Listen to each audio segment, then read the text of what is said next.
পড়াশোনা কে আবিষ্কার করেন? পড়াশোনা মানে আমরা সবাই জানি যে এটি একটি অত্যন্ত গুরুত্বপূর্ণ কৌশল বা ক্ষমতা, যা মানুষের বৃদ্ধি ও সমৃদ্ধির পথে অগ্রগতির জন্য প্রয়োজন। পড়াশোনা মানে শেখা, অধ্যয়ন, পাঠ্যপুস্তক পড়া, জ্ঞান অর্জন ইত্যাদির সাথে সম্পর্কিত। পড়াশোনা এবং শিক্ষার প্রক্রিয়া মানব সভ্যতার মৌলিক অংশ হিসাবে ধরা হয়। পড়াশোনার আবিষ্কার একটি নির্দিষ্ট ব্যক্তি বা সময়ের সাথে সংযোজিত নয়, এবং এটি মানব সভ্যতার দিগন্তকে অগ্রগতি করতে বিভিন্ন সাংস্কৃতিক, ঐতিহাসিক এবং প্রযুক্তিগত উন্নতির একটি প্রক্রিয়া। পড়াশোনা কে আবিষ্কার করেন? চীনের সুই রাজবংশের একজন রাজা, যিনি পড়ালেখার আবিষ্কারের পথিকৃৎ হতে পারেন। 605 খ্রিস্টাব্দে সুই রাজা একটি সরকারি চাকরিতে নিয়োগের জন্য সার্বভৌম পরীক্ষা আয়োজন করেন।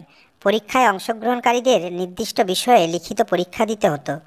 এই পরীক্ষার মাধ্যমে তারা সরকারি কর্মক্ষেত্রে কাজ করতে যোগ্য, তার দক্ষতা মূল্যায়ন করা হতো। সুই রাজবংশের রাজারা এই পদ্ধতিতে পড়ালেখার ব্যবস্থা প্রথমবারই শুরু করেন, এবং এটি পড়াশোনার